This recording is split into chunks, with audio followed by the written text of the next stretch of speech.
We get a tragic here, and we're doing pretty well. I'm enjoying what we're up to. We're kind of got the game finished, but it's getting out that's the problem. There's 3 turns till the end, and almost all our guys are pretty much dead, and there's very few ways we can heal. I mean, this is going to be bad. But the first thing we're going to do is see if we can solve this, which we should get first turn. Right, so let's get into this. We'll just use our first action to search through here. It uses the observation skill, and his observation skill is 5. So we should be able to do this. It's just 1, 2, 3, 4, and that's it. Bam, I thought it was 5, but anyway, solved. We pretty much solved it the last turn.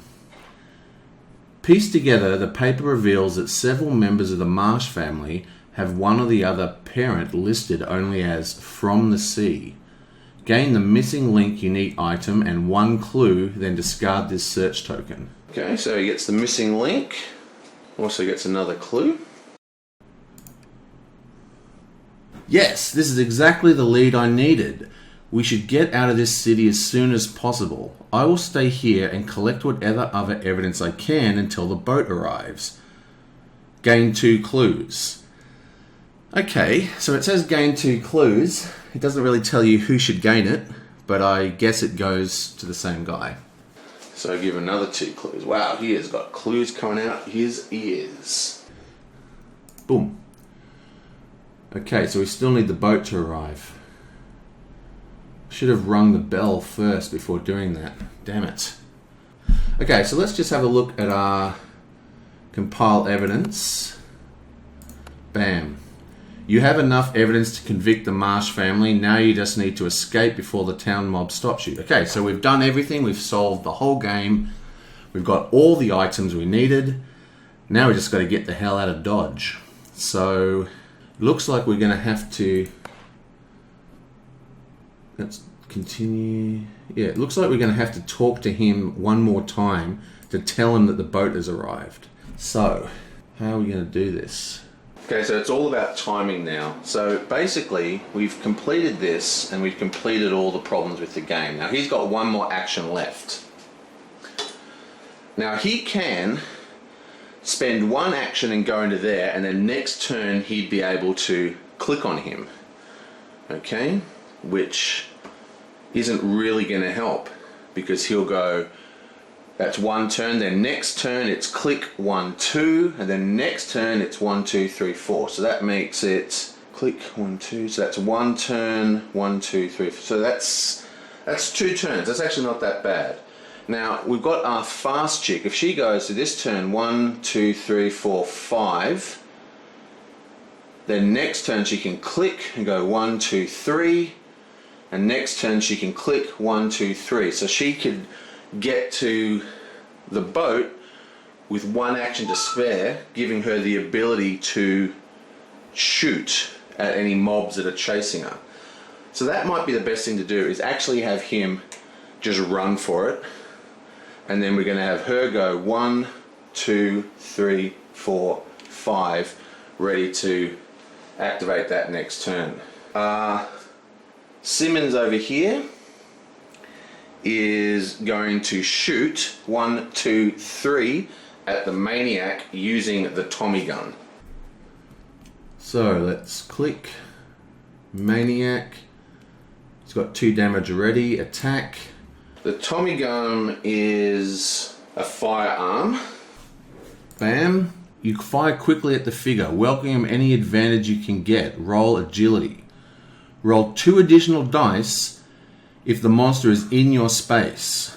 The monster suffers damage equal to your test result. Okay. The monster is not in the space, so it's just raw agility, which is 4 dice. So we need 4 successes. That's just not going to happen.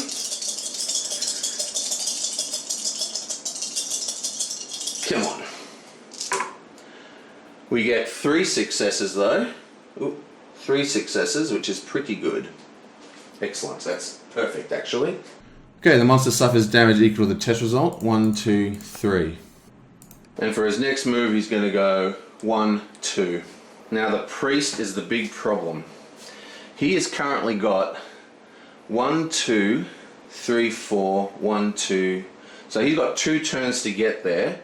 It's still going to be 1, 2, 3, 4, 2 turns for him, and click, and 2 turns for her. So that means he can ring the bell and pick up these items, and it's not going to slow the game down. So that's what he's going to do. So he's going to pick up both these items again, and remember, the spell doesn't count as an icon, so even though he's got a broken arm, he can have both of those items. And then he's going to ring this bell.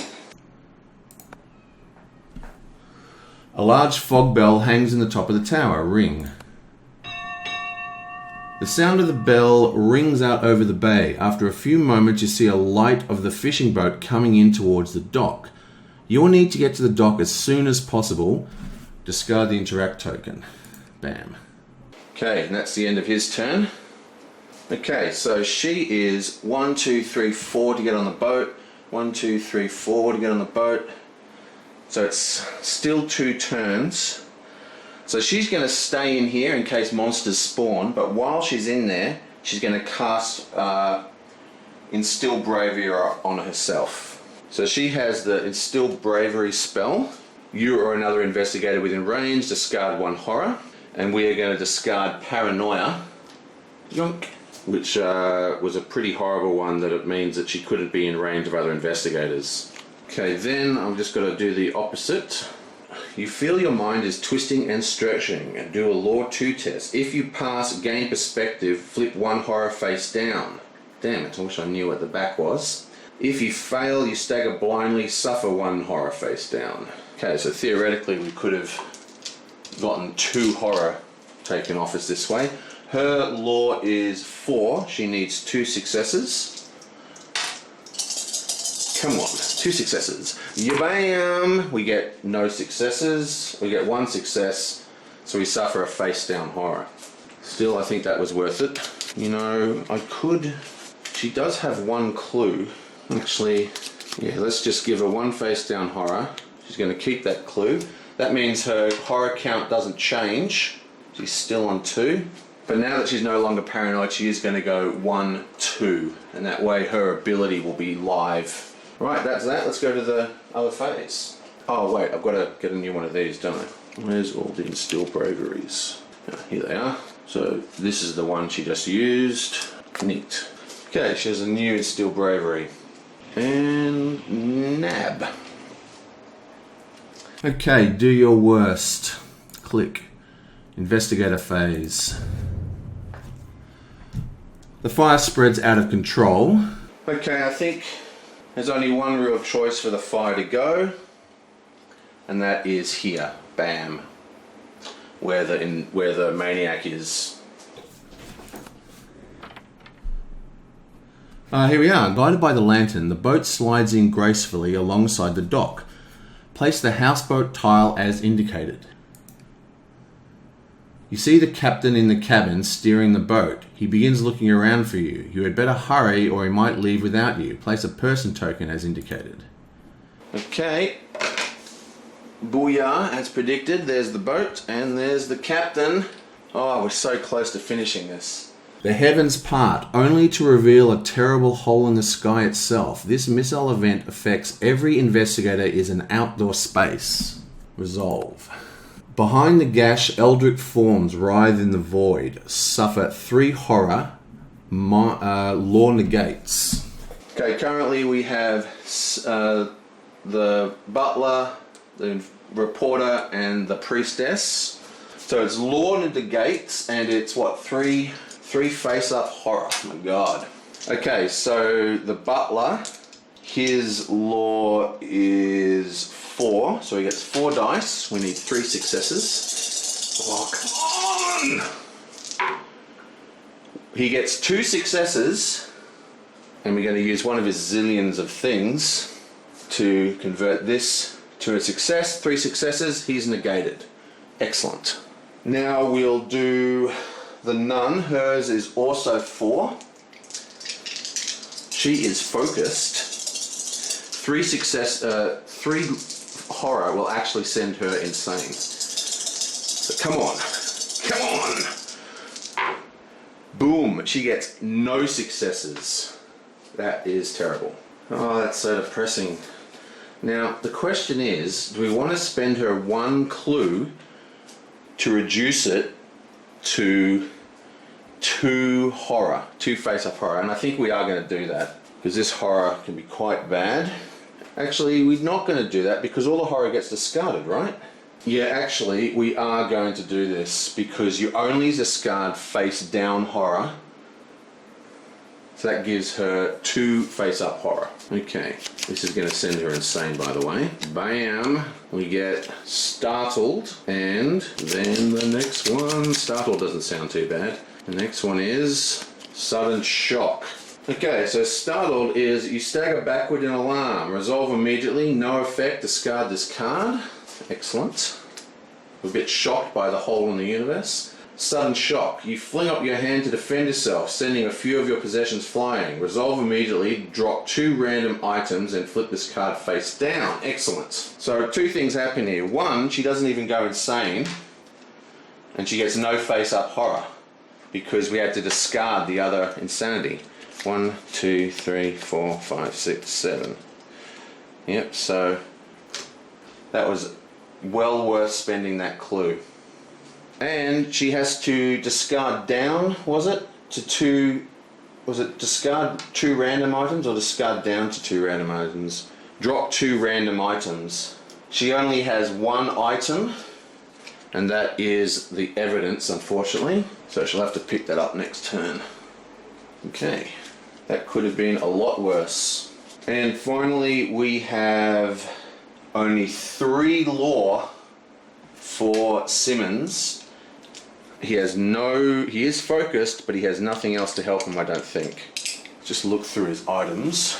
He's got the Tommy gun, he's focused. He's got the fire extinguisher. I forgot to use the Tommy gun's ability. Light, keys, forensic evidence, and puzzle. Yeah, so all he's got basically is a lot of evidence. Okay, so he only needs 3, and he is focused. Come on! Ugh! He is focused though, so he's going to spend his focus, and that's bam, bam, 3 negated. So he doesn't get any, but he does lose this. Yoink. Okay, so much for that. Next. Someone in the mob seems to realise your plans to use a boat to escape. The crowd begins to head to the docks to stop you once and for all. A number of locals break away from the mass to encircle the building in the opposite direction. Spawn a riot as indicated. Okay, I'm not going to set the model up because I've got to go find more blue tack and stuff. I'll set it up for next turn.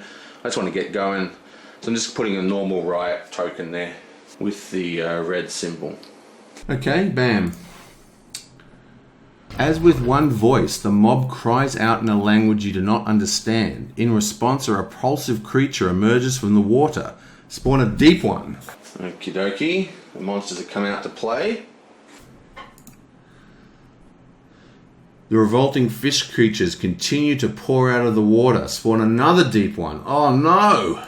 Okay, this is bad. This is right on Simmons. Oh no, right on the you know what I'm talking about, that guy. The mob moved... Yeah, the first mob moved 2 spaces as always. 1, 2. That's 1, 2, 3 damage. No one's in range. 1, 2, 3. The maniac moves 2 spaces, but there's a damage on him, so he gets a point of activation and dies. Bam. Yep, he's dead. Right, I seem to have forgotten to read out some of these instructions for you. This one says, the riot moves up to 2 spaces to be within range of as many investigators as possible. Then it attacks the investigator within range with the lowest agility. Okay, so let's have a look here.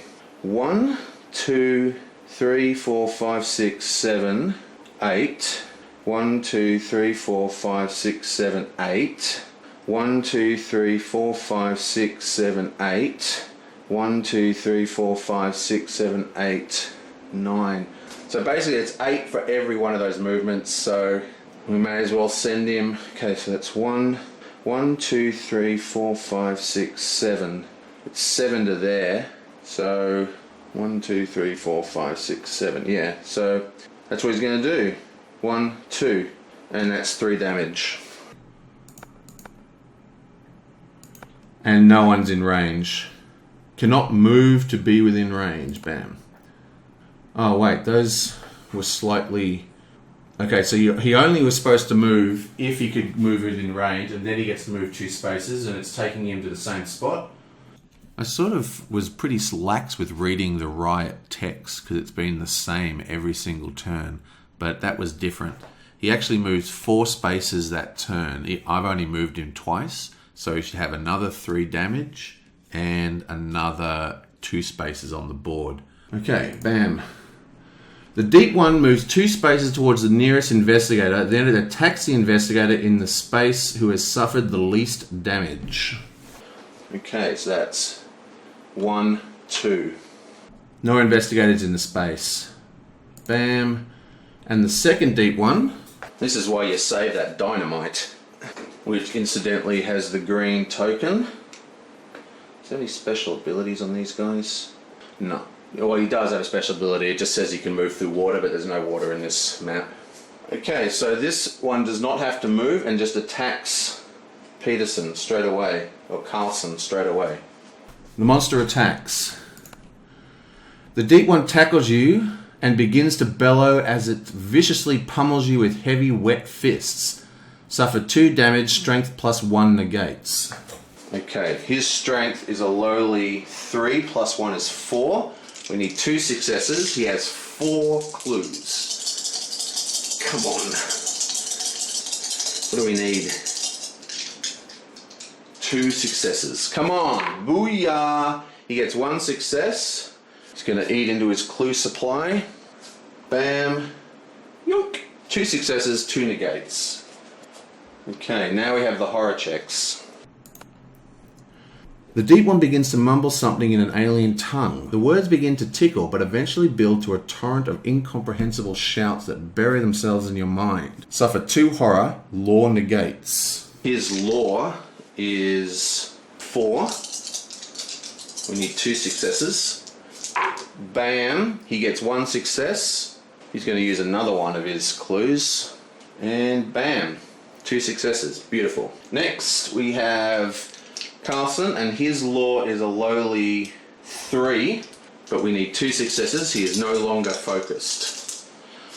Okay, this is bad. This is bad. Bam! Okay, so he gets 1 success, so he gets 1 horror. Okay, so 1 horror. This is face-up horror, remember. It's always face-up unless it tells you. Oh, this is getting really tense. This is so hard, this game. I don't remember it being so hard. Boom. Oh, minus shock. Yeah. No effect. Place face down. Booyah. And that means he's still got 1 horror left before he goes insane. Finally, we have the priestess, who shouldn't even be rolling for this, but I screwed up really badly. She has a law of 4, and she needs 2 successes like everyone else. Come on. Come on. Bam. She gets 2 successes. Beautiful. Excellent rolling. If I do say so myself. Oh yeah. Booyah. And we survive another mythos. Whew. Okay, we're going a bit fast. I made quite a few errors in that one. This monster moves another 2 spaces. 1, 2, which means he has another 2 damage on top of him. And also, my custom rule of doing a different horror check for each investigator, I completely forgot about it. So, and I can't go back because the stupid app doesn't have undo, and it's all saved, and it's deleted all the old save games because you only have 1 save that's saved automatically as you play. So there's no way I can go back and redo those checks. So we're just going to keep going with where we were. It was a lot quicker doing it just 1 check per monster. But otherwise, what's interesting is there's an extra spot we've got to go, and then we've got to talk to him. So she's got 1, 2, 3, that's 1 turn to get into range, and then it actually takes an activation to set him off. So there's at least another 2 turns. Now our father has 1, 2, 3, 4. 1, 2, 3. So he's got 2 turns. Assuming we can kill these guys, we've got the Tommy gun, and Rita's got a pretty good weapon as well. So that's kill, 1, 2, 1, 2, and then he can go 1, 2, 3, 4, and she can go 1, 2, 3, kill him or try to kill him, or maybe put some damage on him. Point is, it's 2 turns and we're out of here. So we've got to survive 2 more Mythos phases, and hopefully no more monsters are going to come up. Well, maybe a whole bunch were, but this is why the game had that dynamite. You want to keep the dynamite until the last couple of turns in this game, in this particular map, because if we just chuck the dynamite here, we'd kill both of those guys and then we could just comfortably walk home.